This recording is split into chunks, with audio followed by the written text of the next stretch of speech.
नमस्ते शेतकरी बंधूंनो, मी लातूर जिल्ह्यात लातूर तालुक्यात आहे।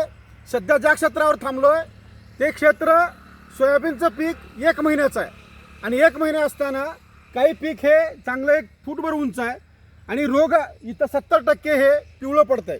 हे जे पिवळं पडतंय याच्या कडा पिवळ्या पडतात, हे वाळून जातंय, करपत आहे।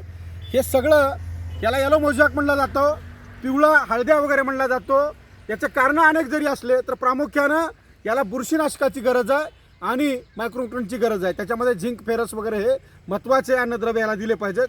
आणि महत्त्वाचं म्हणजे फवारणीमध्ये सांगतो की झॉकजेट नावाचं बेस्ट ॲग्रोचं बुरशीनाशक 1 लिटरला 2 मिली घ्या, किंवा ट्रायकलर नावाचं एक बुरशीनाशक आहे जे 1 लिटरला 2 मिली असं प्रमाण ठेवायचं आहे, किंवा बेस्टलाईन नावाचं बुरशीनाशक 1 लिटरला 1.5 ग्रॅम 1.25 ग्रॅम ठेवायचं आहे। हे करत असताना सोबत एखादं कीटकनाशक इरमा, सिटीजन किंवा निमॅजिनचा 1 स्प्रे करा आणि निश्चिंत राहा।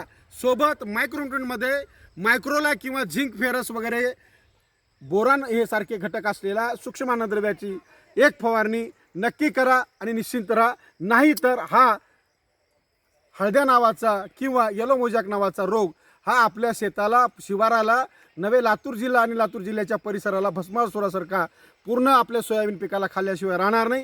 ही फार मोठी चिंता आहे। याच्यासाठी आपण सर्वांनी एकत्र मिळून या बुरशीनाशकाचा वापर आग्रहाने करूयात, दुकानदाराला मागूयात। इतकंच या प्रसंगी, धन्यवाद।